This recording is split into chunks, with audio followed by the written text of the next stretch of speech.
For the Sodturning ceremony, which indeed we know signifies the beginning of a new era for the Department of Environmental Affairs and for our government as a whole.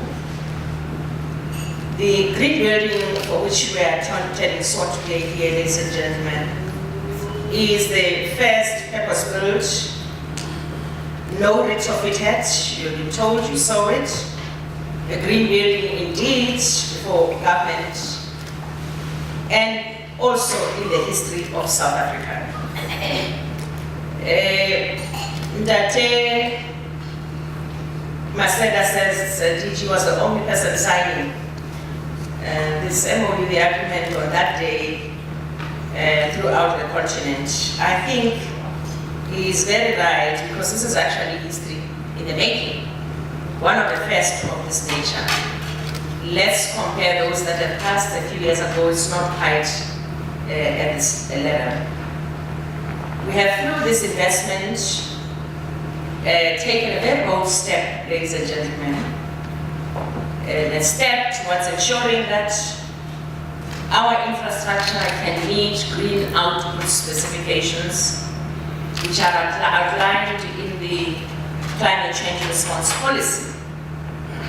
And that climate change response policy advocates the use of sustainable building materials, which promotes urban greening, energy and water efficiency. DG has already stated that this building cost us an amount of 8 billion rand. And with this amount, ladies and gentlemen, we are indeed investing in the construction of this building over 25 years. No, we're not building it for 25 years. It's an investment of 25 years. construction will be 2 years, or DG, you know our standards must be, and you always under 2 years. We are taking a green and bold step that reflects and also signifies our commitments towards low carbon and resource efficient green economy. When we begin this occupation, or we take this occupation in 2 years' time, we will say with confidence indeed that we are walking the green talk. And this is what we've begun doing as we are right now. We're not just talking about greening, but we are walking the talk. And walking that talk is indeed the green talk.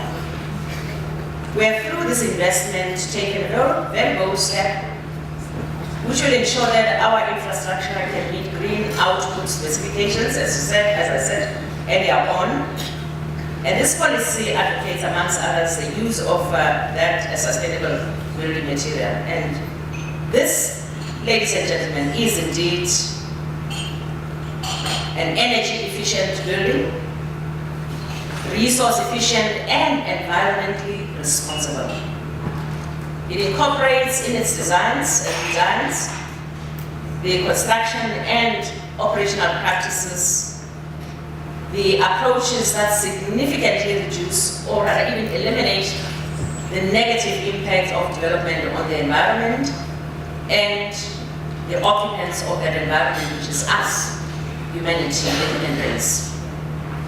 Through this green building, ladies and gentlemen, we will indeed propel the department and the industry as a whole, but also other departments and construction industry as a whole, to actually move towards the standard that we have set, and thereby also setting an example, a very good example, I dare say, for these other organizations, and that we do for the benefit of all our people, but more importantly, the benefit of our children and our children's children. The overall energy consumption building, ladies and gentlemen, in this building will be to a maximum of 115 kilowatts per square meter per annum. So I was told, and in fact, we thought that it is important that those of us who are especially from our media should know that what we're referring to here is actually a very reduced energy use. And that's not the only reduction that's going to happen. It's also within the use of technology. I'm sure you've seen how accessible we will be on technology. And this is actually new technology, innovation itself. We also see in this building a reduction of water use. I'm sure you have seen that there is a harvesting of water. It's not just harvesting of water, but even the water that will be coming from the taps would be water saving mechanisms. In other words, we can't just turn the tap open and leave it with water losses being lost in the environment or into the streams and so on. It's not losses, it fulfills there, but could be which is water that we have been using or that we should use for something else. So this is indeed a step forward. I'm saying it's not just a building, but it saves us a great deal on many other things. And I'll come to some of those as I conclude talk later on. We know, ladies and gentlemen, that the climate change response policy requires that our government should embark upon building the energy efficiency programs. And those programs must be programs that really help us to build the economy in such a manner that is quite resilient. Now, the Department of Public Works has been charged with the work by government to lead this aspect of our climate change response policy by ensuring that we have all buildings of government being improved, being retrofitted, becoming green buildings. This department will also develop comparable indicators and benchmarks and make appropriate interventions. And the program, as we be led led by Public Works, will also include very key programs that looks at even buildings such as Parliament, buildings such as the Union buildings just across the street here. I said earlier on that I think it's not just walking up the stairs, ma'am. What we should be doing is walking towards the Union building when there's a meeting.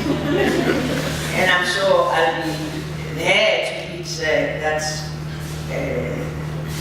that walk towards the Union building. The Department of Environmental Affairs is indeed, through this action, taking a lead with the construction of this new home.